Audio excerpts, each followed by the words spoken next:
but also to the architectural productions of that community. Having said this, it's likely to be the case that even these terms are themselves not quite adequate. For the idea of some kind of nationality concept doesn't, for example, exactly capture so important an architecture as, say, that of the 14th, 15th, and 16th century Italian Renaissance, which might be described as a Christian faith-bound collectivity of warring and competing city-states, in which the artists and architects would flow between the different states, even if this is a sort of an exaggeration. But you may remember Michelangelo getting into trouble for this, for flowing a bit too much between Florence and Rome. Yet the question of the macro-micro contexts in which are at the center of this conference today is right there in the problems of the Renaissance. So if we can't quite find the exact terminology to describe this complicated domain, we will do well if we can begin to expose its complexity and its richness. We are definitely arguing against here reductionism. Now, the problem of nationalism and internationalism itself is going to be well covered in this conference. As we are all aware, the idea of nationalism is a relatively recent thing in European history, perhaps going back to the end of the 18th century, but it became possibly the most important influence in the organization of the 19th century Europe, and it was to play an important part in World War I and a heavily racist version of it in World War II. Now, internationalism was set up itself operating in the world of power and politics as a counter to nationalism. Although a history, for example, of the Moscow Third International of 1919 might not quite support this. It would support it in its intentionalities, but it wouldn't support it in its actualities. While the internationalism in architecture would have to be set up to counter, through the idea of a universal rationality, some of the parochial thought of the then much despised historicist 19th century. Now, in the short while that I have for just a few words, I would want to say just a quick word on the question of nationality as we might consider it in relation to architecture. And there are three points that I want to briefly touch on. They're points that belong to different sorts of questions, but they come together in nationality, illustrating, as it were, its complexity. These points are first the idea of an indigenous architecture, second the idea of claiming that an architecture is national, thirdly asking the question, are there national characteristics in a designer? Firstly, on the indigenous architecture, I believe that a case can be made without difficulty for the existence of an architecture with very strong local connections. But what I am talking of connecting is the built form with the features which we might describe as the theory of the place. The features that will bring together built form with the local aspects might be things like this: locally available materials. Secondly, the acknowledgement of local climate or physical conditions, like the landscape, which might impinge on the architecture. Thirdly, building the specific local needs of the inhabitants into the fabric. And then making use of the local crafting traditions and their technology. These are just some criteria for arguing that there is such a thing as a highly connected form-place construct. These would be some of the definitions which might come behind the idea of vernacular and would apply, for example, to some medieval village architecture, but also to such so-called primitive ethnic architecture as, say, well, to take an example, an Eskimo igloo would fulfill these conditions. Now, this sort of indigenousness belongs to a stage in history before the idea of style existed. In fact, style itself is hostile to this sort of constructed responsiveness.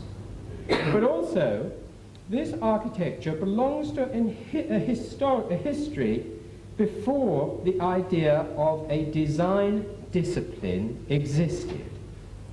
This is important because along with the discipline must come a design discourse, which itself will be sure to complicate the local directness which would come in a vernacular architecture between the building and the user. The fact that indigenous vernacular architecture was taken up as a designer style must represent something quite different from its original, if I could call it, its intentions. And hence, if repeated, could no longer be a vernacular anymore, nor would it be indigenous, but rather just another unconnected style. Anyhow, what I'm suggesting here are just some arguments, of which there are many more, for gaining access to the notion of there being such a thing as indigenousness or vernacular in architecture, which is, for many arguments, the source of a basis for nationality. Now, the second point, the idea of claiming an architecture as national, I think needs to go off, I would suggest, in another direction. Claims about national architectures are usually at the polemical end of theories about architecture, and as such, play their part in the realm of architectural discourse. When we talk about architectural thought and thinking, we need to recognize a somewhat complex realm which contains not only the particular architect's theoretical constructs which lie behind the making of a building, which I've written about and talked about under the idea of an architectural position, but also there usually will be a more explicit body of discussion which may be conducted within the architectural discipline with the help of its media. And it may also take place outside this discourse and may be conducted by critics, politicians, or even Prince Charles. And this is historically a very old model, this power model, which also was used by Parliament in calling for a Gothic style for the House of Commons, as we shall hear, I think, from Alexandra Wedgwood this afternoon. Now, the claiming of such a thing as a national style, or inversely the claiming of an international style, must be acknowledged either as having some structure of justification, as my vernacular case might have suggested, or it must be seen as belonging to an architectural polemic, not to be confused with architectural production theory, not the theories, but a polemic. Polemic, then, will be subject to credibility and acceptability of those that it is addressed to. And if accepted, it can become part of the culture regardless of any entitlement at a rational level for justification. Now, my last point, whether we can talk of national characteristics in a designer, addresses yet another set of questions, which is the idea of a national culture, which may be a language culture and provides some cultural norms which strongly impose themselves. I have for long argued and attempted to demonstrate that in this period of history that the Anglo-Saxon English-speaking community of architects have a particular cultural affinity for the practical, the down-to-earth, as one might call it, and at the same time a rather strong dislike for anything that sounds either theoretical or intellectual. Even the name intellectual is rather a despised word among large parts of the English intellectual so-called community. Now, we can elaborate this more by looking at specific British architects to find their enthusiasm for experimental, the pragmatic, the contingent, such that it is common to hear the disclaimer by many architects that they hold no theories at all. Of course, this is incorrect, and a bit silly, since they, like every producer, usually act in an informed and thought-out way, not in a random way. But these sorts of theoretical prerogatives, these cultural theoretical prerogatives, are to be found widely in the English-speaking world, but certainly very differently in mainland European cultures. Some evidence for this, and I've suggested this on a number of occasions, can be found in looking at the situation of the manifestos that were produced in the 20s and the 30s, to see how reluctant the Anglo-Saxons were to ever wish to be explicit or to make intellectual statements on paper. Now, all these questions one needs to come to in different sorts of ways. And what I've been suggesting is that nationality may be said to appear in different guises. And although I haven't really done any more than just flit over the subject, I would stress that it is a question and a set of questions that demands a highly integrated historical, empirical, along with a quite sophisticated theoretical approach. And I am sure that this is the sort of approach that we're going to find very widely in the course of this meeting. Now, that is all I want to say. A few minutes overrun. I've set up a very bad example for the whole conference. But let me then just move on and leave this place and invite Geoff Bennington, who is in front here, to give his presentation on frontiers. Now, Geoff is in the European Studies Department at Sussex University.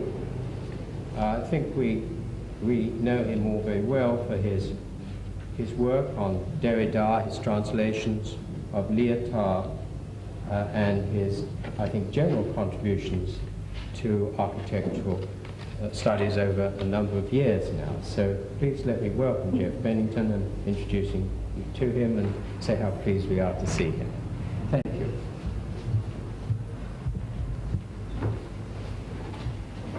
Thank you, Roy.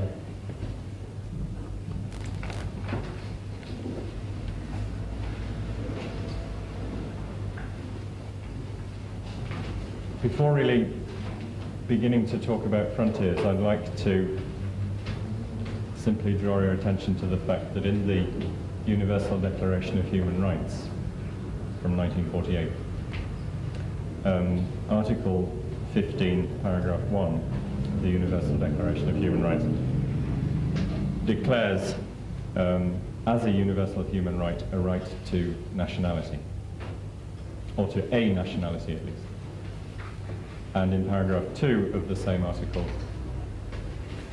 declares that no one may be arbitrarily deprived of that nationality, nor deprived of the right to change nationalities. This Universal Declaration declares as a universal human right a right to a particular nationality and a right to exchange that particular nationality for another particular nationality. There's a tension between the universality of the Declaration and the particularities of its objects. And I think this tension in the content, if you like, of that article, and in fact in the whole of the Declaration, can be linked to the fact that the Declaration itself is written not in a universal language, dictionary aspiration at all. I'm not sure if this shows some national or simply linguistic difference, but it might raise the suspicion that even the aspiration to internationalism may be tied to a particular nationality, and that the French, at least since 1789, may be one such nationality. I've got a few very brief suggestions to make for trying to think about nationality and internationality as a precondition, I suppose, for trying to understand something about nationalism and internationalism. Questions of nationality and internationality in architecture obviously presuppose something like a philosophy of nation and internation, and that's the level at which I'll try to talk. I should say that announcing a sort of philosophical level shouldn't be taken as a gesture of intimidation or, I suppose, superiority, or even of pretension. I take very seriously Roy's comments about the need for historical and empirical studies. The reason for that is not itself contingent, I think. This supposedly philosophical level can't be thought of as somehow superior and universal compared to, say, the level of concrete empirical historical analysis. Because one of the very consequences of thinking about nationalism and internationalism is that the philosophical level of analysis can't escape the logic of the terms it's trying to understand. Just as the supposedly universal declaration is at best a plurilingual international declaration, so the declarations of philosophy are necessarily marked, in the first instance by the language in which they're made, by the irreducible contingency, or a necessary contingency, of a particular nationality and a particular national language. And this general structure in which an apparently universalizing or transcendentalizing movement folds back or is folded back onto the particularity of the domain for which it's attempting to legislate is, I think, what Derrida calls by a number of names, including the remark of quasi-transcendental, and in a very particular context, decapitation. And I think its political ramifications haven't really been worked out, and they would form the horizon, if you'll allow me that imprecise term, of what I'm going to try to say. First, what I want to suggest is that the dominant tendency in political thinking is necessarily nationalistic in a sense, in the sense that it always tends to think first of the nation or the polis in its relative self-sufficiency or autonomy, and only secondarily to ask questions about what happens over the frontier of that supposed autonomy, in other words, in relations between nations, thus constituted. First a philosophy setting up a political unity, and then a question about its relationship with other political unities. And of course this can seem a natural enough way to proceed. It seems to be largely the case, certainly I think since Aristotle, and it's in fact bound up with the value of the natural I've just invoked. In Aristotle, for example, it's inseparable from the famous claim that man is naturally political, or a political animal, as they say. The reasoning is as follows. It's natural to tend towards self-sufficiency, autonomy, and so everything that is natural tends towards just such self-sufficiency and autonomy. The individual human being is not self-sufficient or autonomous, therefore it's natural for men to gather into political communities which will naturally tend to be self-sufficient and autonomous, and so on. And I suspect that the value of the natural here, which is always a critical value precisely because it's an uncritical value, is what allows constant slippages in this sort of talk between, for example, the polis and the nation and the people, and so on. Between notions of politics of art and politics as art and politics as somehow natural. Between laws of nature and natural laws. And that these slippages affect all political discourse anyway. This apparently natural setup, anyway, in which the nation is thought first and questions are asked later about its relations with others, is preserved at the explicit level, at least, in, for example, Rousseau, Kant, Hegel, who all start, in principle at least, with the individual polis or nation, and only then wonder about its relations with others. And I think most political thinkers more or less rapidly and simply point out that at this level, this second level at which you ask questions about relations between autonomous unities, in other words, the level of international relations, they all point out that that level things revert to the state of nature which individuals supposedly left to enter politics in the first place. Men leave a state of nature, and do so either naturally or not, depending on the philosopher, to enter into some political organization which can regulate conflict between them, for example. The unities thus formed are themselves in a state of nature with respect to each other, whence I think the push towards an idea of a supra or international organization to regulate conflicts at the frontiers of those original unities. And I think the problem with this eminently natural approach is not, as is sometimes said, that it's impractical given human nature, but that it's incoherent. And I'll try to document that incoherence very briefly from especially the political writings of Kant, though I'm sure it's at work elsewhere too.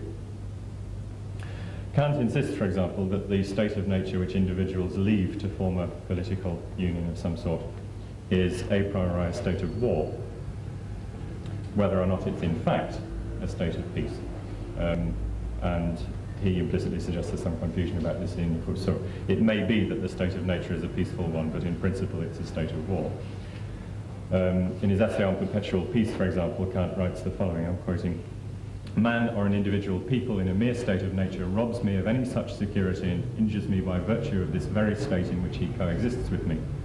He may not have injured me actively, but he does injure me by the very lawlessness of his state, for he is a permanent threat to me, and I can require him either to enter into a common lawful state along with me, or to move away from my vicinity." This situation, incidentally, seems to me to describe pretty much what's usually called one's relations with neighbours, where the prospects of requiring them to move away from my vicinity usually seem dispiritingly slim.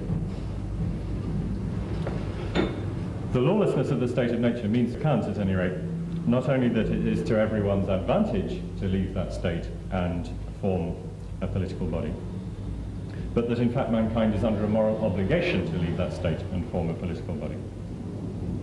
And under a moral obligation, moreover, to form a political body with a republican constitution. According to Kant, republican constitutions aren't necessarily, in fact, are necessarily not democratic. In Kant's view, democracy necessarily degenerates into despotism. Now, we might expect that the form of this argument about a moral obligation to leave a state of nature and form a political union of some sort could be transferred to the second level when we come to think about the relationship between states and the state of nature that seems to reappear. And I suspect that this is often what Kant is taken to be saying under the name of cosmopolitanism, for example, There's a very clear example of that confusion in the reading of Kant in a recent book by Kristeva around these matters. But in fact, Kant fully recognizes that this analogical transfer of what happens when individuals leave the state of nature to what happens at the level of the state, Kant realizes that that's an impossible transfer. And even though there are some important nuances in what he says about that in his various essays around these questions, I won't have time to go into those differences. Let me say at any rate that he's aware that there's a big problem. It might, for example, appear that individual states ought to, in a moral sense, unite into a world political union or an international state. Kant doesn't say this. In fact, he says explicitly not this. But his arguments against this apparently natural view are themselves quite complex, easy to reconcile one with another. First of all, Kant argues that the idea of an international state is contradictory. I'm quoting again. Contradictory because every state involves a relationship between a superior, the legislator, and an inferior, the people obeying the laws, whereas a number of nations forming one state would constitute a single nation. And this contradicts our initial assumption, as we are here considering the right of nations in relation to one another, insofar as they are a group of separate states, which are not to be welded together as a unit. In other words, Kant's point is that international right presupposes national differences and can't simply aim to overcome them and do away with them. That's his first argument, that the idea of an international state is contradictory. That's his first argument, that the idea of an international state is contradictory. His second argument is that the idea is not so much contradictory as desirable but unrealizable. He goes as follows, I'm quoting again, "There's only one rational way in which states coexisting with other states can emerge from the lawless condition of pure warfare. Just like individual men, they must renounce their savage and lawless freedom, adapt themselves to public coercive laws, and thus form an international state which would necessarily grow until it embraced all the peoples of the earth. But since this is not the will of the nations, according to their present conception of international right, the positive idea of a world republic cannot be realized. If all is not to be lost, this can at best find a negative substitute in the shape of an enduring and gradually expanding federation likely to prevent war." That's his second argument. The third argument seems to suggest that the possibility of an international state is not contradictory, but nor is it desirable but unrealizable, as in the second argument, but seems all too possible as an undesirable eventuality. The point being that any international state carries the risk that it would in fact be, necessary risk according to Kant, that it would be a universal monarchy imposed by one state on all other states as the result of war. And he says the following, I'm quoting the third argument here. "The idea of international right presupposes the separate existence of many independent adjoining states. And such a state of affairs is essentially a state of war, unless there is a federal union to prevent hostilities breaking out. But in the light of the idea of reason, this state is still to be preferred, in other words, this state of nature, of war, is still to be preferred to an amalgamation of the separate nations under a single power, which has overruled the rest and created a universal monarchy. For the laws progressively lose their impact as the government increases its range, and a soulless despotism, after crushing the germs of goodness, will finally lapse into anarchy." And Kant goes on to develop the idea that nature has in any case placed obstacles in the way of any such universal monarchy, even though, according to Kant, every state aspires to the condition of universal monarch. This comes back to what I was saying at the beginning about aspiration, I think. Those obstacles nature's placed in the way of such a universal monarchy take the form, for example, of linguistic and religious differences. And these differences seem, in Kant's providential view, to counterbalance the fact that nature has also, in some ways, conspired with the ambitions each state may have to become universal monarch by making the earth spherical and meaning that nations can't flee each other to infinity. They eventually meet up again the other side and have to come to blows. It seems to me that linguistic differences are in fact at the root of this impossibility of the simple analogical transfer of the argument about individuals coming together to form a state and states coming together to form an international state. The point being that individuals in the supposed state of nature in fact have no language at all, as Rousseau half realized. Whereas the units in play in international right are essentially constituted by at least a nominal unity of language. And I think in both cases this fact, in other words the fact of linguistic difference, raises insuperable problems for this whole manner of thinking about politics. In the first case, that's at the level of the individuals, because it becomes unthinkable how the passage from the state of nature to the state of political organisation could possibly come about. It's very clear in Rousseau there's an unresolved aporia at the moment of leaving the state of nature. And at the second level, because the possibility of translation presupposed by the notion of international right already implies that the relation between states is not in fact simply a relation that can be described as one of pure warfare or as a state of nature. Anyway, this concern of Kant's in his last argument against the unpleasant possibility of universal monarchy, let's say it's a concern to preserve differences, including linguistic differences, is, incidentally, I won't have time to go into this, the cause of Hegel's complaint in the remark to paragraph 333 of the Philosophy of Right, that Kant's solution to the problem remains tainted by contingency, because it doesn't appeal to any universal rational principle and remains at the level of the contingent particular wills of the individual states supposedly participating in Kant's federation. Hegel, of course, wants to avoid that sort of contingency by appealing to spirit of the world and universal history in that last part of the Philosophy of Right. Now, I'm not trying to suggest simply that these different formulations of Kant's, these three sorts of arguments, are contradictory, but I don't think I have time to re-establish the general rhetorical coherence of the Perpetual Peace essay, which is quite complicated. What they seem to do, certainly, is to reveal a tension between two extreme poles, on the one hand of the state of nature, and on the other hand, universal monarchy. And the tension that this generates seems to be powerful enough, at least here and there in Kant's text, to reverse in principle the whole way of thinking about these matters, which I'm suggesting is the dominant traditional way. Now, you remember I suggested that traditional manner was the simple and apparently natural one of thinking first about the constitution of individual states or nations and later about their international relations. In that tradition, drawing the frontier around the individual state shows a concern, first of all, for the inside limit of that frontier. Frontiers always have at least two limits, an inside and an outside. That traditional way tends to draw that frontier thinking only about the inside limit, as if a frontier could be drawn without its already being transgressed into an outside through the outside limit. It seems to me that in Kant, the type of tension I'm pointing to comes out in moments of his writing where there are signs of a possibility, which is the one I want to pursue, of thinking about the outside first, not thinking about the inside first and then the outside, but thinking about the outside first. In other words, of trying to think of an originary plurality of nations or states and of language.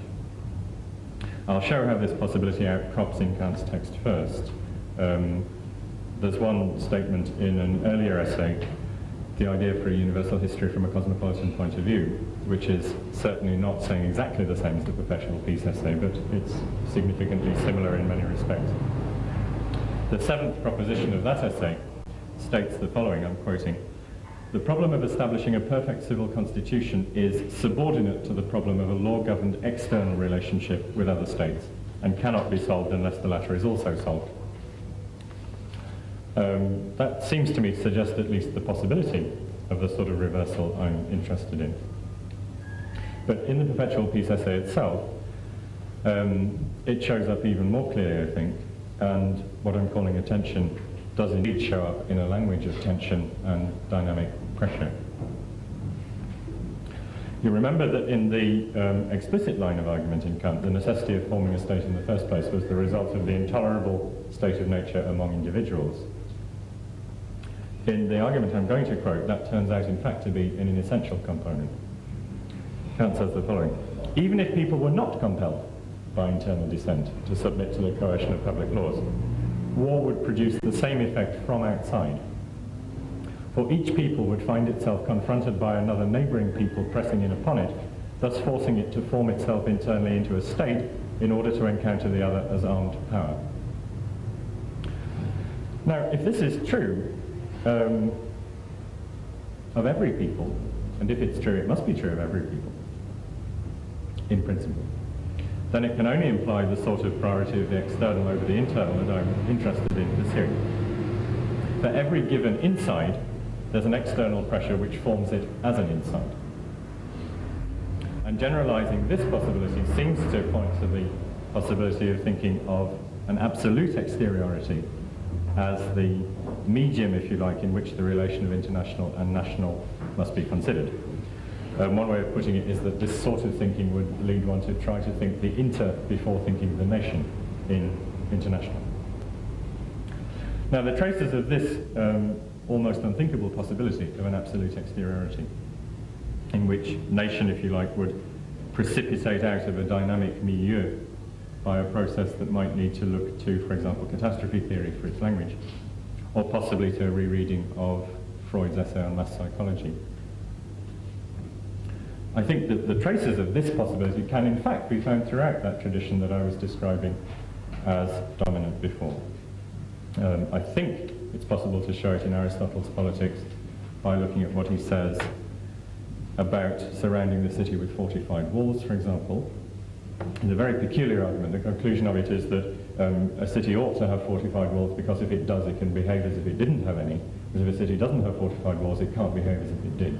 It's a very peculiar argument leading up to that, which seems again to me to imply some sort of possibility of a priority of the outside over the inside. In Rousseau too, here I can draw on Paul de Man, for example. He's shown how Rousseau's led to postulate a measure of the happiness, what Rousseau calls the happiness of a state, as a proportion of its ability to ignore the states around it.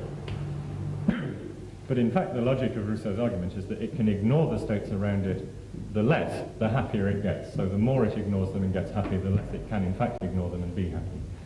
This is also quite diabolical logic which would need to be pursued, especially I think in Rousseau's text on Corsica. It's a very peculiar text, where Rousseau asserts, for example, that the possible happiness of Corsica as a state depends on the fact that it's so vulnerable to surrounding states that the only thing it can possibly do is pretend that they're not there. And then it will be all right.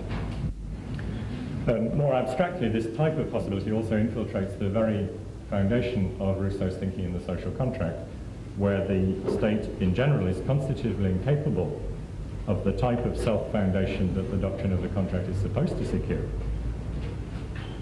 and must rely on the catalytic action of a legislator.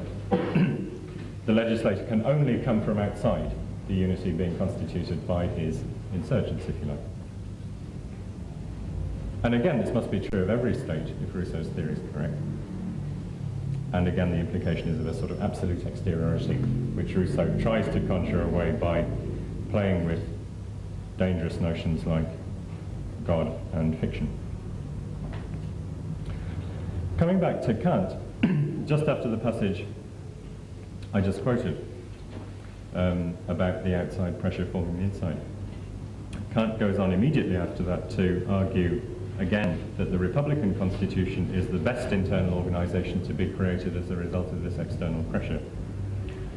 He argues against the view that such a constitution is suitable only for a community of angels, and says, and I'm quoting, "The problem of setting up a state can be solved even by a nation of devils, so long as they possess understanding." The devil with the most lucid understanding that I've come across is, I think, the Marquis de Sade, who in fact exploits with great virtuosity the logic I've been sketching out. In his famous pamphlet called Français encore un effort si vous voulez être révolutionnaire, which I invoke in homage to that particular nation that's still trying 200 years on, In that pamphlet, Sade's argument, which is reminiscent of Rousseau's, in fact, in its premises, but quite different in its consequences, is that a state which successfully institutes a republican government, and therefore in Kant's terms a moral government, will in fact suffer increased pressure from external states. Faced with such pressure, it will be obliged to defend itself by war, which is not a moral thing to be involved in.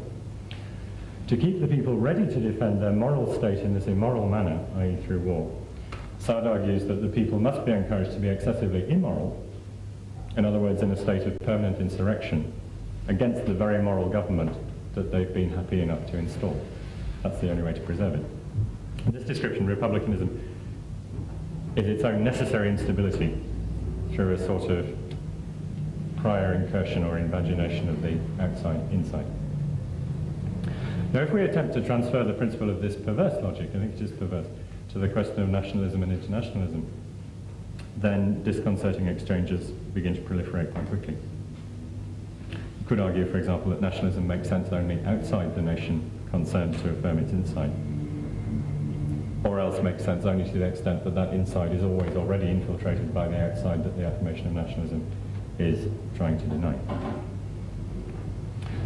But this quite familiar situation should also forbid any simple mirroring espousal of something called internationalism, which would tend to fall into the contradiction that Kant located and tend towards the bad universal monarchy, in other words, just a higher form of nationalism, to which Kant preferred the lawless state of nature. It seems necessary, if we're to avoid that setup and the exchanges it seems to invite, to try to think this priority of the external or the inter before the nation. I don't really know how to do this, I'm afraid. But it seems as though a promising place to start might be with the structure of the frontier. I suggested before that a frontier is always split between an internal and an external limit. This in fact is still too simple and linear a description, I think. What I'd like to end by suggesting very tentatively is that a way of thinking a more complicated structure of the frontier might be provided, analogically of course, by the structure of those now fashionable objects known as fractals and the geometry that they involve. Some fractal objects, in fact an infinite number of fractal objects, present frontiers such that at every point on the frontier, 3 or 4 or any number up to an infinite number of domains intersect. That's at every point along the frontier. There are no bilateral frontiers at all in this structure, and no very simple distinction to be made between inside and outside. These fractal forms are extremely complex, but they're not chaotic and they're not random forms. And I'd like to think that one day they might help, with all the caution this sort of analogy calls for, to think about the national and the international in a way which would at least register the complexities I've tried to indicate, and still perhaps allow for the possibility of an ethical politics as Kant would have wished. Thank you very much.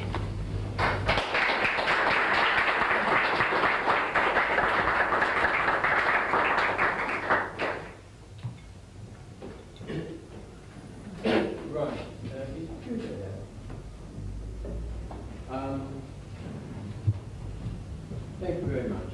We're going to move straight on to Yehuda Safran. And Yehuda is, as many of us know here, he teaches at the Architects Association. He is, should we say, one of those people who have worked for many years in arts, especially in the fine arts.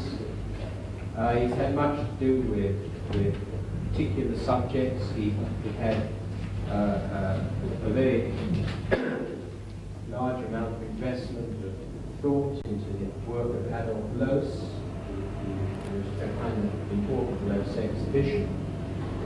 And Yehuda has, in fact, taught as a teacher here in the area right now, and is one of the people who I think have spent a great deal of time working on problems of the arts and the theoretical constructs that belong to the arts.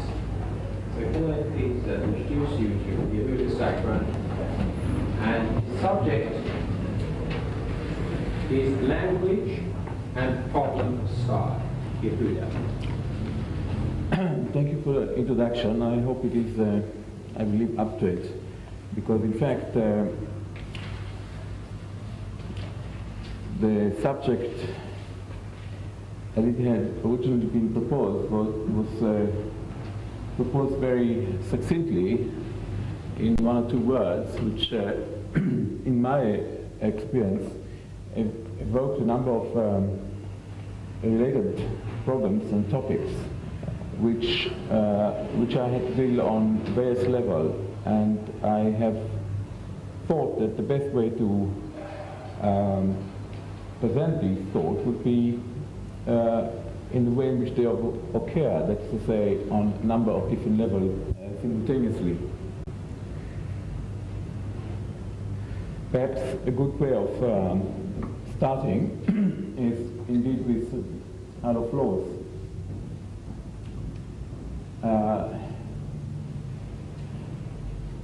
When Loos had to be reintroduced as a possible candidate for a British Council exhibition abroad, the reply to it was that since the British Council deals only with British subject, Loos was not a British topic or subject. He could not be represented by the British Council abroad. And in fact, the Austrians, who in some way like to inherit some of these positions, of course, were only too happy to annex him in one sense. On another, of course, he was not Austrian because he died Czech. In fact, he became Czech by direct intervention of Masaryk, who was the perhaps the founder of the Czech Republic in the period between the wars. And this little anecdote introduced me to the heart of my subject.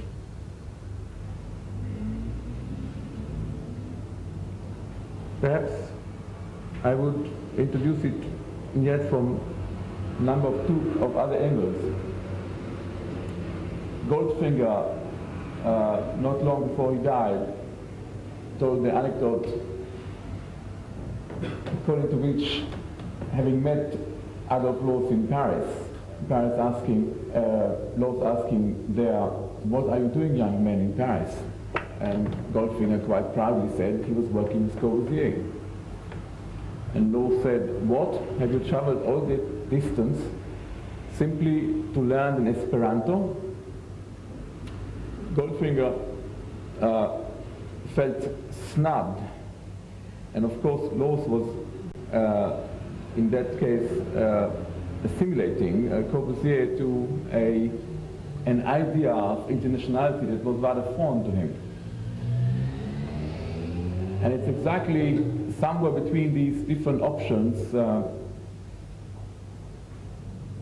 somewhere between these different ways of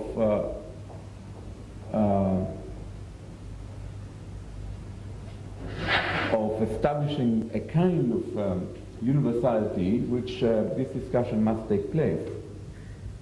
In the sense that Corbusier certainly was not an Esperantist, insofar as Esperanto was the ambition of a professional middle class to overcome the barrier of language and to achieve some kind of internationality which based on practical, pragmatic common denominator. There were a number of such candidates in Vienna at the time. One of them, for example, was Popelinkaus, with his army of workers and so on.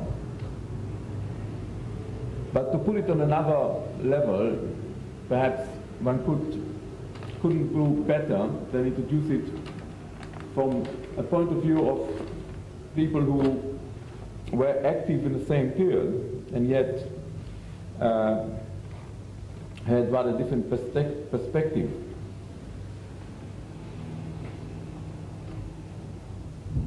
Just a couple of days ago, the Paul Klee exhibition was open at the Tate.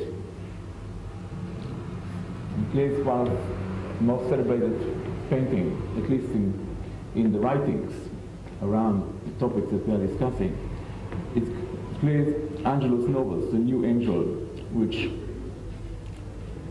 Walter Benjamin has purchased, and in his thesis on the philosophy of history, he sees the angel who he, I think in the ninth thesis,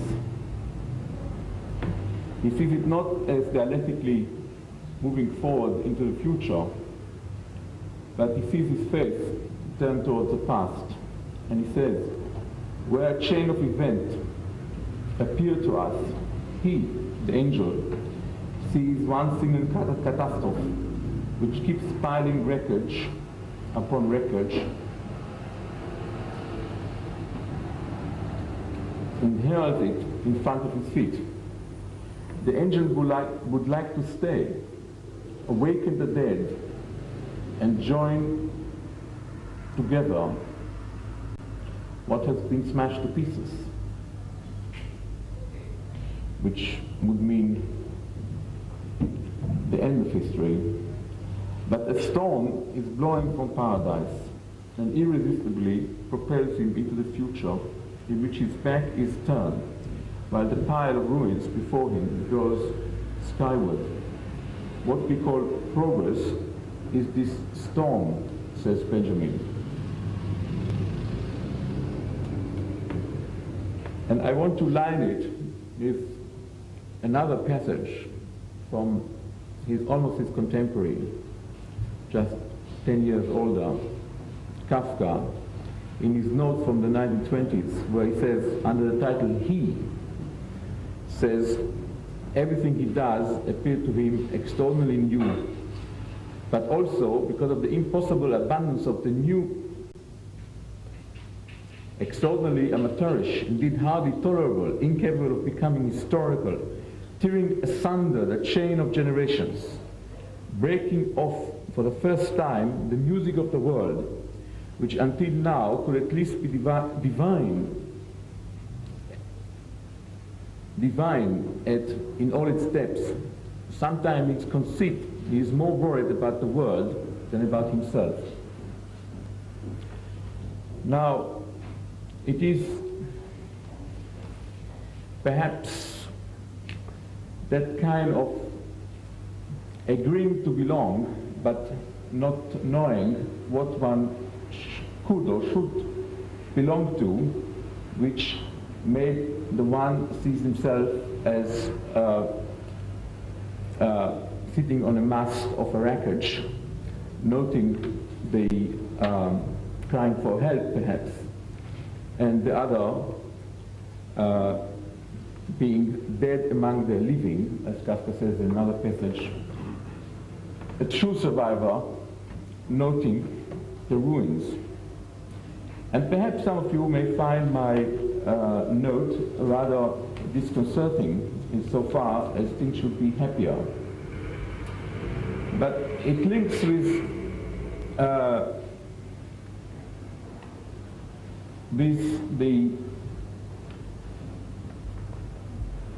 a problematic that no doubt these are some of its most poignant perhaps victims and heroes. I think the problematic is unfold itself largely in the area of debate of which we've just heard. But it's characterized by an enormous irony, the irony which couples the increased individuality with the universality which cannot be matched, which has to be abandoned in the search for some more comfortable immediate surrounding. And what I have in mind is the kind of crisis which unfolded itself from the 18th century onwards. We have, by the 18th century, we have a number of attempts to situate the possibility of individual experience, to situate the aesthetic experience among these individual experiences in the context of the individual as such, whether it's Rousseau, whether it's Diderot. But it is formidable the way in which these attempts are then hijacked by the so-called the German philosophers. I just mentioned one example.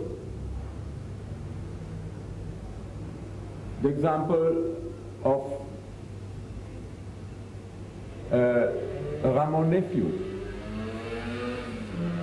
which then figured in Hegel's phenomenology of the spirit in totally converted sense. That is to say, whereas for Diderot,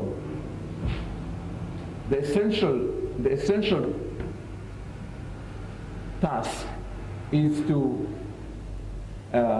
re-establish the possibility of experience, I would say any kind of experience, in terms which can be derived from the essential data of that experience in a modes of either an educative modes or another mode, essentially making appeal to no other authority than that which can be known in that way. The conversion of it into a demand, into a collective collective organized demand in which the moral sense, which is so essential for Diderot, is completely obliterated. And this is precisely the way in which Hegel reaches his conclusions, which are a following of, in that respect, certainly more Herder than Kant. So I'm not sure that I have made myself clear enough on that point. I should really perhaps formulate it differently. What we have missed so much in the discussion of the early moderns or any other version of that story is the essential impetus or motivation for these early attempts. Diderot begins with a response which is not very different from Shaftesbury and Edison, which was already a dismantling of a certain classical edifice.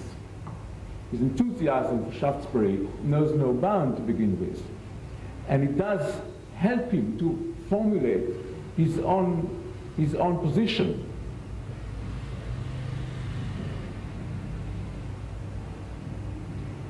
It is a position that certainly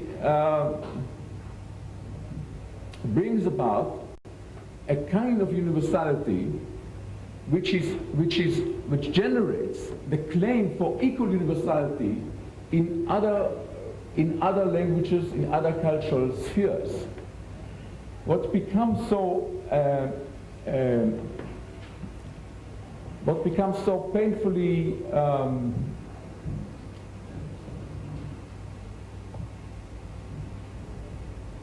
consequential in the German reception of precisely these options is the inability to seize them as they are, and the conversion of this option into what has become known as nationalism. Historically, the most important event, of course, is the Battle of Jena, where the professional troops of the German forces had lost against the popular army of Napoleon, and thus inaugurated, in fact, a massive attempt among the German intellectuals, or the German-speaking intellectuals at the time, to formulate their own ambition. And this irony seems to me still characterize the debate until this very moment.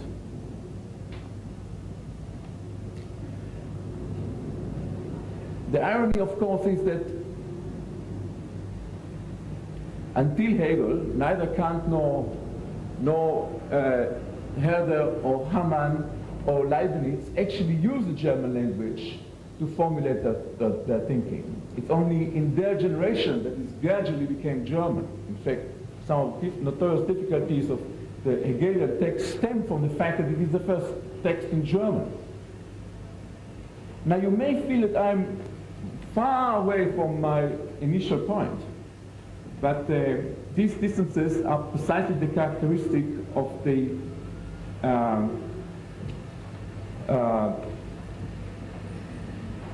to my mind, of this kind of problematic. It comes very close to the uncritical account which Lawes, for example, has rendered so often of the Anglo-Saxon style or architecture. But it goes back to this essential, on one hand historical, on the other hand philosophical situation within the northern part of Europe. It goes back to the fact that Goethe could have said at the age of 18 that the age of German literature was 18. Precisely because until his time there was no German literature comparable to what was known already for a couple of hundred years in French, Spanish and English and Italian.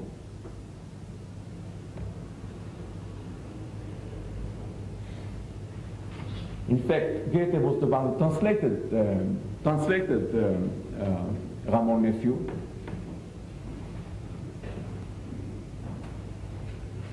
So I'm still not sure that I have made my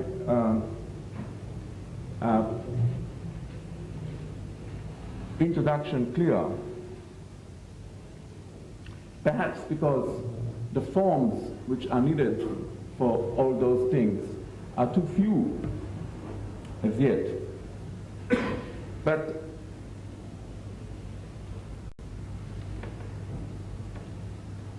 it is again and again the complaint of Lawes that the Germans don't write, that they don't write the way they speak, they don't speak the way they write, and hence he sees in that predicament the source of much of the inability to come to terms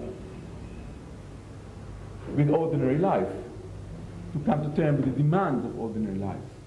But it's precisely the last thing that the German elite was interested.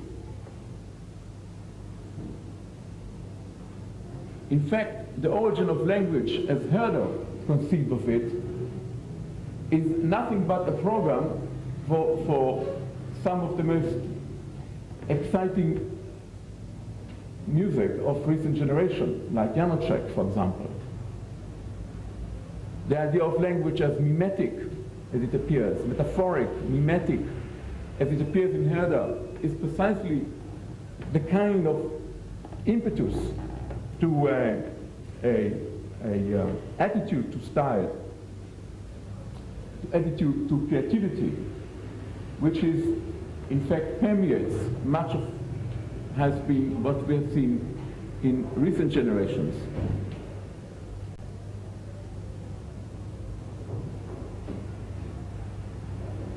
Does one need to go as far back as I have done right now? I think that one needs to go even further back. The essential problem of nationality is that it has been almost without exception understood in terms of language.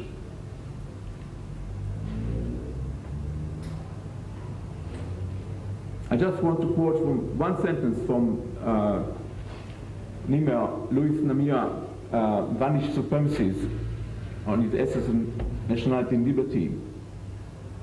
we quote Mazzini of 1832, "The nation is the universality of the citizens speaking the same tongue." So the territorial nationality, which was discussed earlier, in fact is essentially conservative, tend to be the result of a long historical development. It's a kind of nationality that is the last kind of nationality that we talked about in continental terms.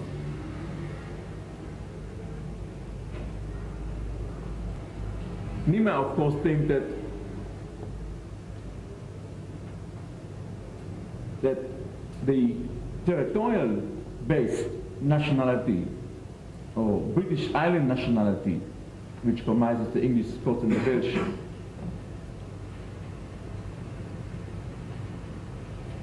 as a criterion of nationality, is far superior. But of course, on the continent, the idea of nationality was inseparable from the rise of national languages.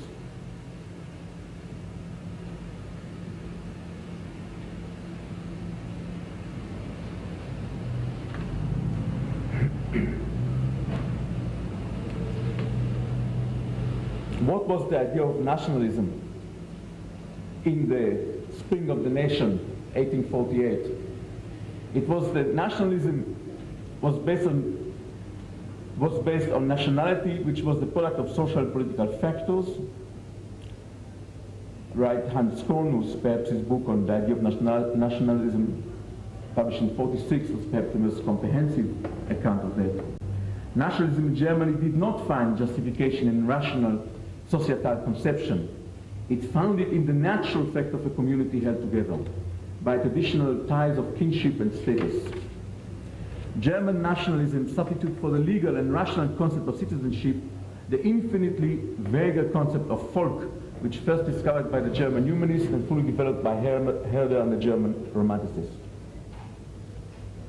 The roots which seems to reach, and I quote Kant, seem to reach into the dark soil of primitive time. That concept lent itself more easily to the embroideries of imagination and excitation of emotion. Moreover, the German conspired to the field of society and nationalism, Rousseau's ethical and cultural antithesis between primitive and artificial. In the idea of nationalism, he says, they established a distinction between state and nation, and regard the state as a mechanical and juridical construction, the artificial product of historical accidents, while they believe the nation to be the work of nature and therefore something sacred, eternal, organic, carrying deeper justification than works of men. And so even the arrival of some political institution, the Frankfurt Parliament, for example, in 1948, still subscribed to these ideas. But one must see against the possibility of universality brought about by the French Revolution.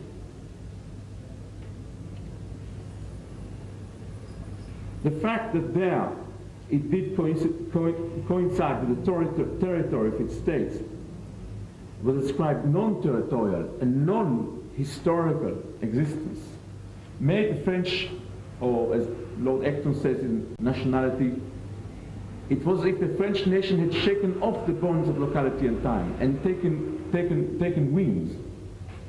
In the words of Sayers, so Acton continues, it was no longer France, but some unknown country to which the nation was transported.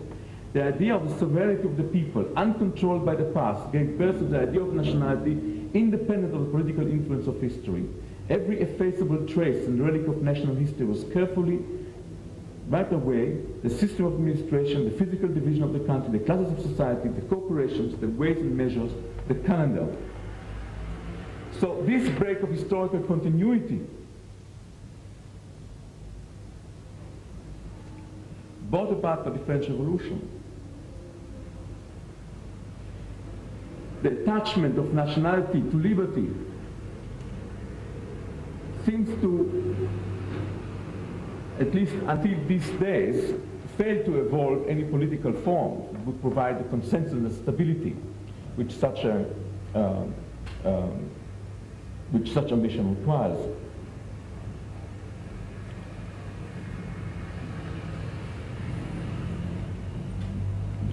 It of course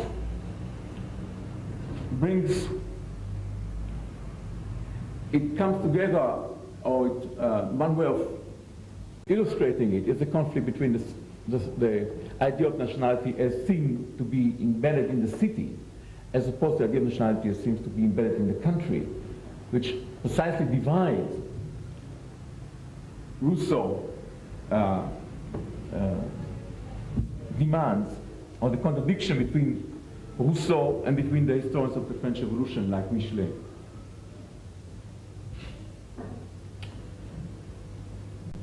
Michelet saw in the city the differences being sacrificed for the idea of a nation, and suppressing within itself the divergent French countries, and proclaim the high origin of its revelation.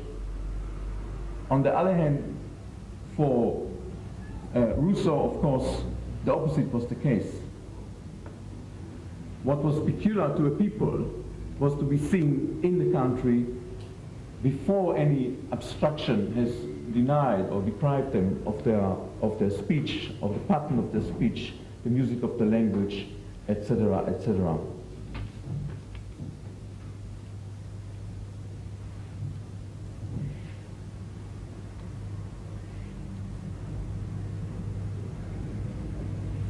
I think that it is not too difficult to see how the demand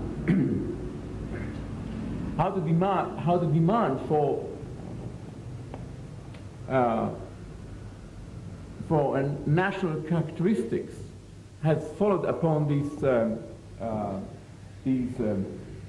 fantasy of identity, produced ironically by an idea of universality, converted into an idea of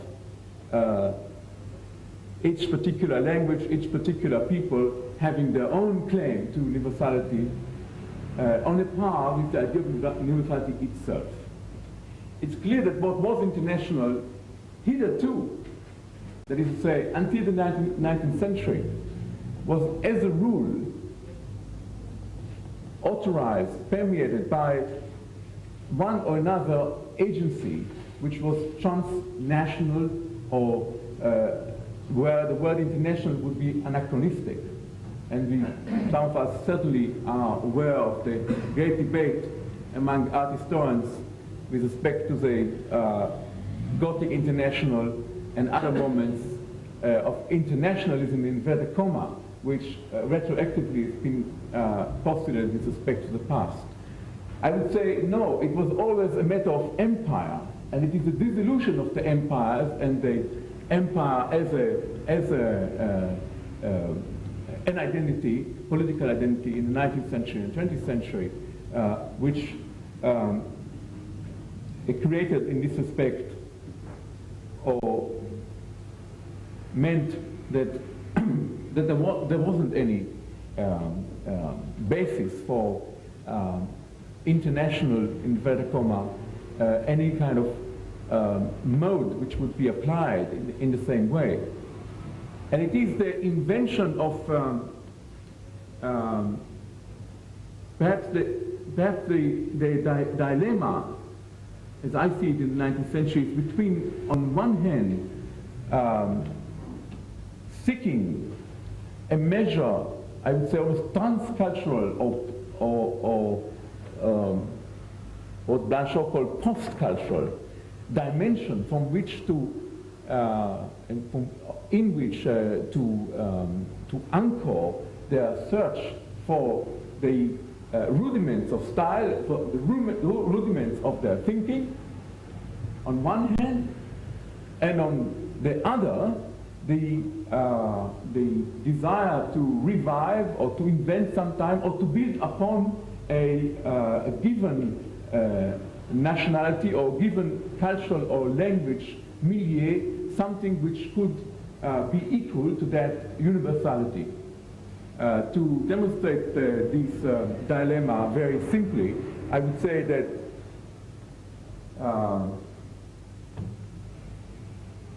painters and architects who responded to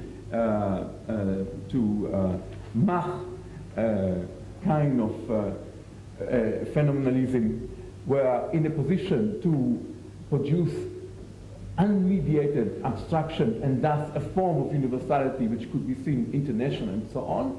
And for example, Loos, for example, has written a review of Mach, which emphasizes interest in this possibility. Certainly Kulka, the first abstract painter, was very much aware of Mach's work, and so were many others in that cultural sphere. On the other hand, were those who looked for the particular cultural milieu in order to transcend it, like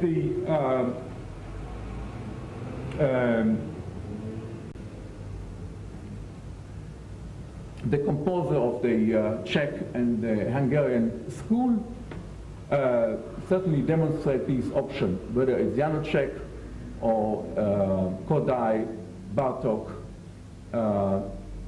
And of course there was those who were doing it less explicitly. There's no doubt that Mahler was doing it less explicitly. There is the popular demonstration of Leonard Bernstein demonstrating the way in which Mahler actually owes a great deal of his melodic material and other aspects to much more colloquial experience, cultural experience in Central Europe. And this is no doubt the same for literature. Now, obviously I made my life extremely difficult by having taken on so much. So I try to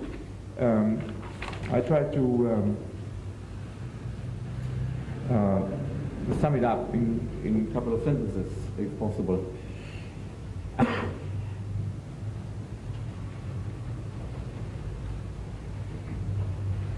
I mean, some of us might get the impression that the only thing that actually tried to recover certain kind of cultural universality were people like Warburg and Benjamin and so on. But of course there were many others, and it is extraordinary how these points of contact seems to reach across great distances.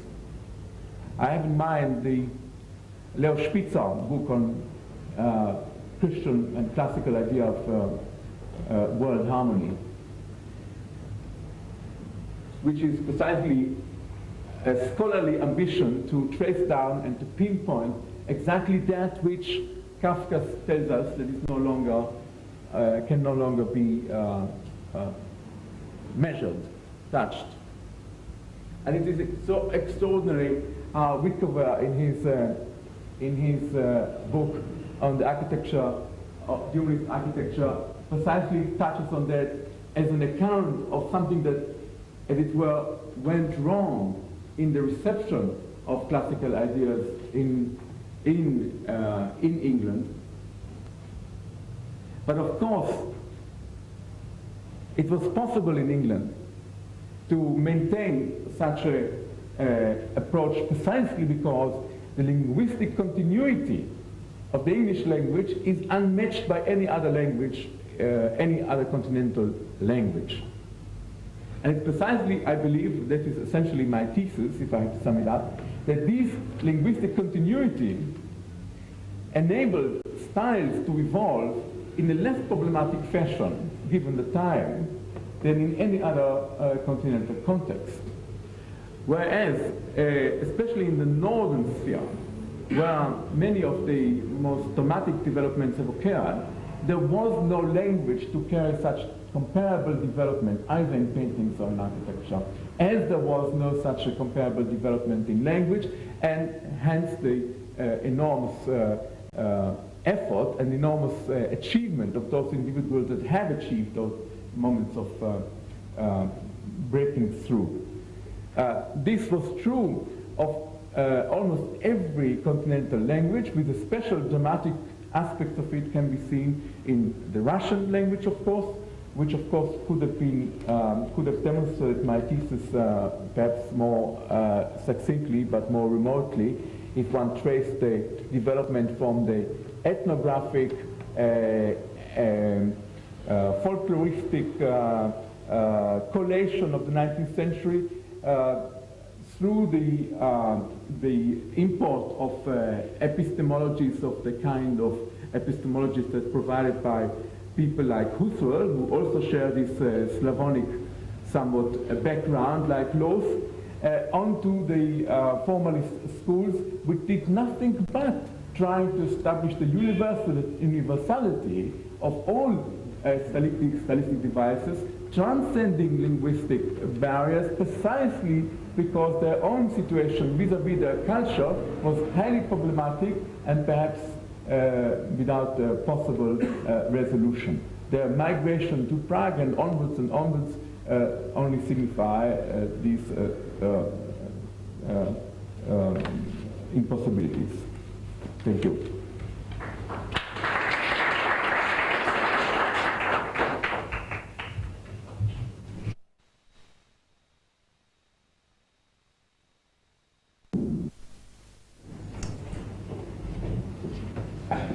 I think that the one thing that comes out of, one problem which comes out of both papers is a certain problem about the notion of nation as a point of expression.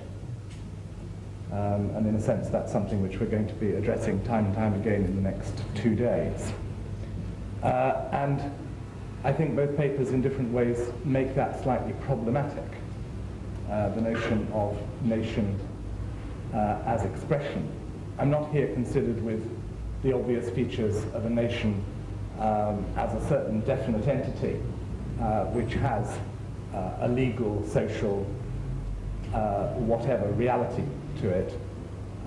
That's fairly clear in sociological terms, and sociological theories of the nation tend to be fairly banal in that sense. I'm really concerned with the issue of the fantasy of the nation as an object which has a kind of homogeneous kind of cultural existence which can lead to certain forms of expression, for example, in the arts, and some of the fantasies which surround that. I think one of the problems of this conception of the nation as what we might call a fantasy of identity, or perhaps more precisely, a fantasy of identification, is that it takes place in a paradoxical space. That is to say, there is the fantasy that there is this thing, like the nation, at the barrier of which, the other side of it, there must be other nations which exist in a kind of isomorphic fashion. The problem is, of course, that there never is. There's neither a nation inside the system, nor are there equally nations outside. Because we don't have very much time, I don't want to get involved in the theoretical arguments that we've just had. I thought it might be easier if I produced 2 memories that I have of extreme neurotic worry about the nation when I was about 10 years old. One was that those of you who might have pored over English maps would have found something which to me was extremely worrying at the age of 10, which was that the administrative units, counties, had 2 odd counties. They were Flintshire and Rutland. Both these counties were there on the map, but they had another bit of them outside themselves. That is, suddenly, in the middle of whatever adjacent county was, there was a bit of the same county. This was true of Flintshire and Rutland. I used to be extremely worried about what on earth this meant. The fantasy kind of deepened and got a bit more worried because I knew that what I thought was part of the identity of a county was the way it expressed itself in things like what kind of garbage disposal vehicles they had, since the county was the kind of element which actually contracted for these. Counties had very different garbage. collecting things. And I worried about, if we take, for example, Flintshire, when the rubbish was being collected in Flintshire, what happened to get to the other part of Flintshire, which was outside itself?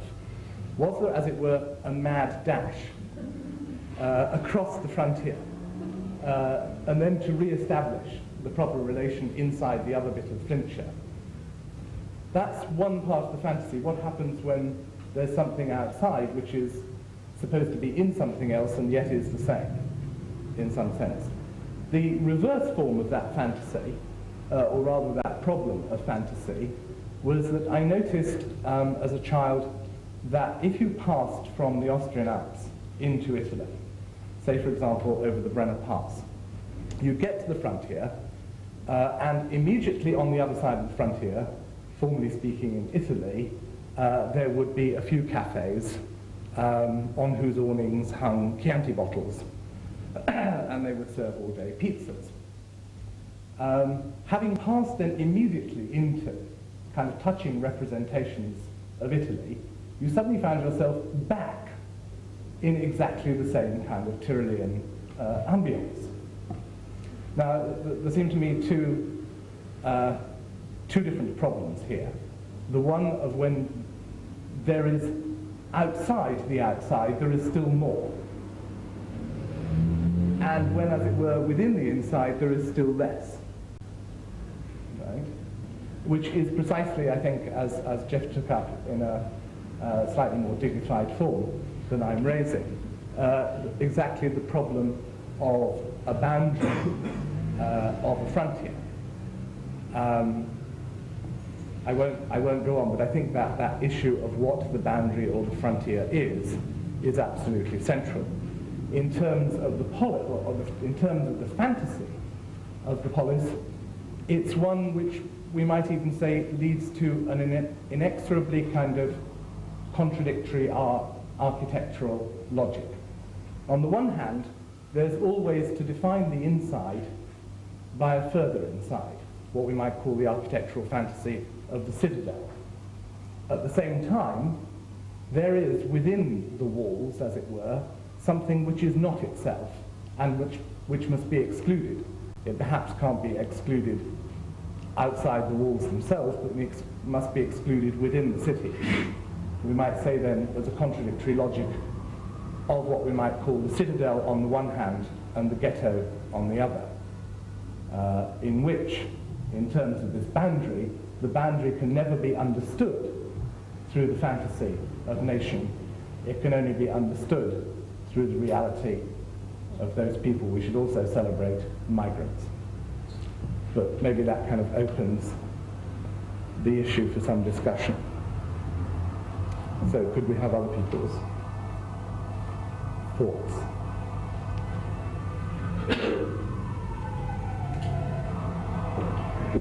I wonder how if you could reflect and open up in the terms of the modern project, that is, the situation in which we are now, the identity between the problem of boundary and the problem of language. And I'm talking about language in artistic terms, architectural terms. And the going outside and inside of the boundary. Because if I'm thinking in architectural terms, it seems to me that the problem of boundary is inextricably linked with all of what Geoff was talking about this morning. But it has a dimension which is slightly different, which is the dimension of fantasy and invention, which the individual producer adds to it, which is the internationalist dimension. It is what everybody in an avant-gardist manifesto situation, the one that Roy was describing this morning, needs to latch on in order to go outside the boundary.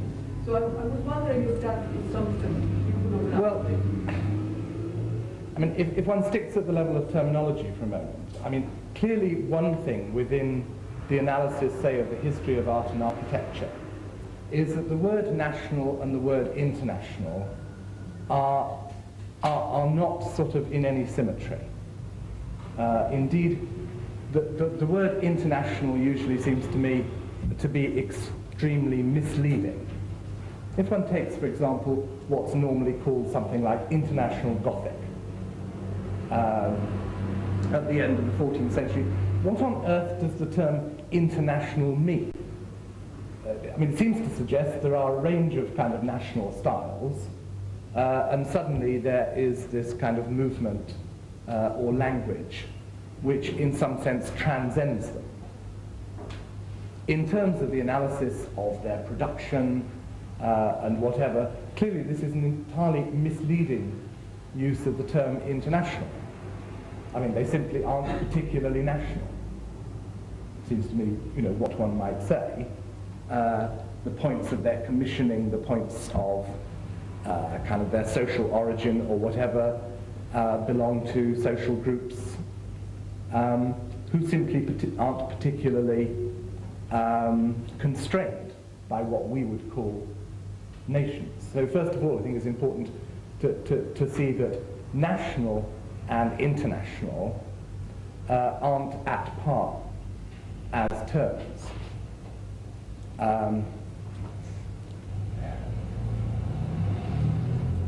I suppose there's no more misleading word than national.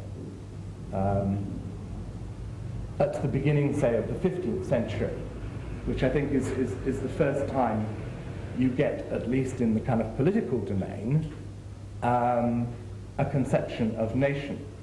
I think very interesting if you look at the political arguments, say, at the Council of Constance in 1414 or 15.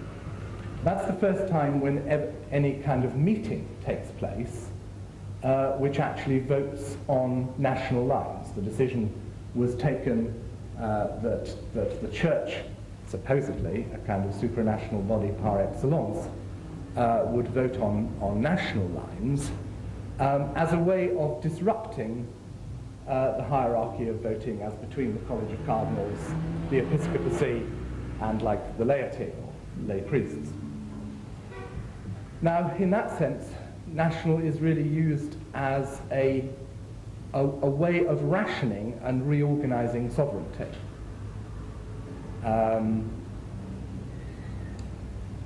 Most of what we talk about, the term national, in terms of the history of art and architecture, seem to me to be retrospective attempts to use it from the 19th century,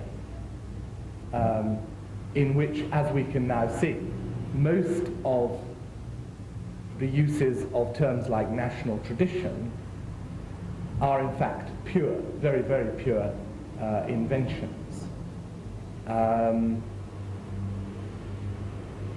I think one of the things we'd have to do in the following 2 days is really to kind of disaggregate the terms national and international, and really show that in some sense they have very little analytic reality.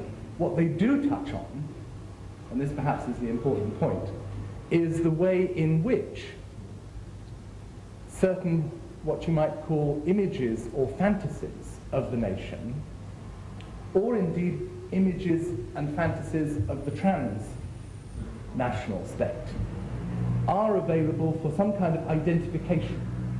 Identification either at the level of political support for certain projects, or actually the fantasy that one is painting or building under the rubric of a particular national or even international fantasy.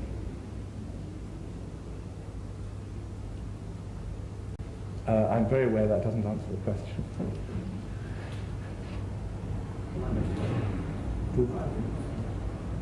Can I say one sentence about it?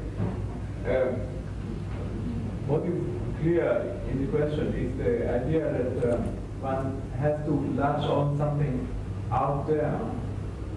And I would think that this is not necessarily the case. In fact, I would tend to argue that the more important candidates for what we call international, certainly in the crucial period of, say, between the wars and so on, were those who were quite often able to latch on something internally rather than externally. And if you take just back to the language, I mean, the one formulation that Benjamin does make of language is saying that it's not communicative, that it is, in fact, speaking to itself.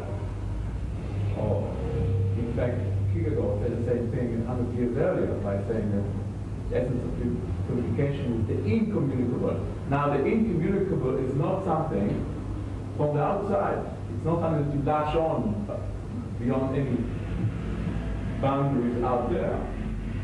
And it's not at all a question of outside of outside. It's much more a question of inside of the inside. Okay. Yeah, can I just... I mean, I thought that both what Geoff said and what Yehuda said was extremely interesting. I would disagree, though, historically quite strongly. I mean, I can understand both of these approaches. I think that both of them, though, are misappropriations of what's actually going on. Specifically, I mean, I don't think this is just a pedantic answer, but it's simply not true to say that Hegel was the first person to write significantly in German. I mean, people have been writing in German for ages before they had Kant and Lessing, and they were writing in German. And you can go back to, well, I mean, if not just Luther, philosophical German of a sort, philosophical and political German. The only thing that changes in the 18th century is that German becomes acceptable as an academic and a political language. But the point about this is that there are also enormous differences between the people that you're citing. I mean, to sort of lump Kant and Herder and Hamann and Goethe on the same boat and say, I wasn't exactly sure what you were saying, but I mean to say that they are kind of celebrating a sort of a whole. Was this what you were saying? A sort of wholeness of German, as it were, as opposed to something else, or somehow kind of enriching the experience of... Not at all, not at all. I also did not, maybe it's a conflation of the two different presentations. I did not lump Weber and Kant. Yeah, okay. Well, never mind. Yes, all right. But one thing that you did seem to be doing, I think, was saying that it was sort of ironical that the sort of Prussian Germans were somehow appropriating something which was genuinely free in France and turning it into, in Hegel's context, a sort of doctrine of collective coercion or something of this sort. I mean, I don't know. You can say things about Hegel. You can certainly say things about Hegel of the philosophy of right, as Geoff did, which suggests that there may be movements in that direction. But there are enormous differences between all these things, and you simply, it's in those cases definitely not true to say that political emancipation falls into, or that the striving for political emancipation can be correlated with attitudes towards language. I think this is really quite important. That it was correlated with language or was not correlated with language. Well, you seem to be saying that the notion of language is an irreducible absolute, and the boundaries of language is something which one should somehow celebrate. And this was a kind of a basis for, I don't know what, freedom or emancipation or something of that sort. On the Herder Hegel line, yes. But you also seem to be suggesting that about Benjamin. I mean, you're saying that communicability is secondary, and that yes, except that inside the right intensity is more important. Yes, except that for Benjamin, it does no longer have this collective corollary. It is merely quite different. Because yes. Okay. All right. So look, that's sort of rough to cheap waters, but I mean, I would say that just, and this is something that Benjamin says, is that Goethe, for example, is interpretable, at least on some levels, as a reactionary nationalist, who is not a particularly pleasant character politically, which certainly could not be true. It would not be said, I don't think, of something somebody like Kant, or somebody else you didn't mention, namely Lessing, whose attitude towards language and barriers and boundaries. That's true, but I specifically, no, I didn't refer to Lessing, and I didn't want to say, you see, what gave you the impression that I was putting them together is that on the balance of it, Lessing was the loser. I mean, it's not for nothing that a city like Hamburg adopted Lessing as the Hamburg Prize. Precisely after the war, precisely because in the German mind, Lessing represented the other polarity. Lessing did not represent what became the representative thought in the German cultural political sphere. It's just like I agree, the good guys always lose, and the Republicans were all locked up later on. I mean, it doesn't apply to Okay. No, I agree with that. But can I just sort of extend? But my essential point is the irony of converting universality, converting the idea of universality into a national thesis. That was the main point, and that I think is still more.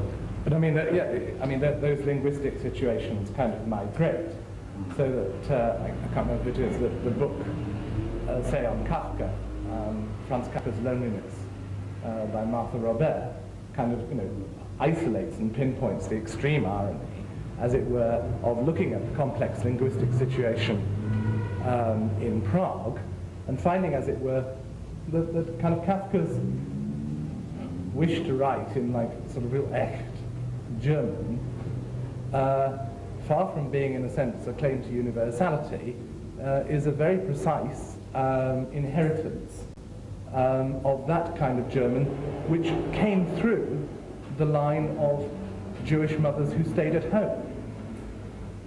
I mean, nothing could be further from like the way in which that issue is handled at the level of political theory.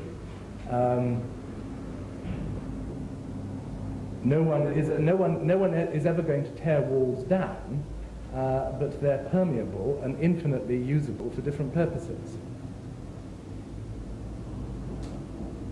Roy says that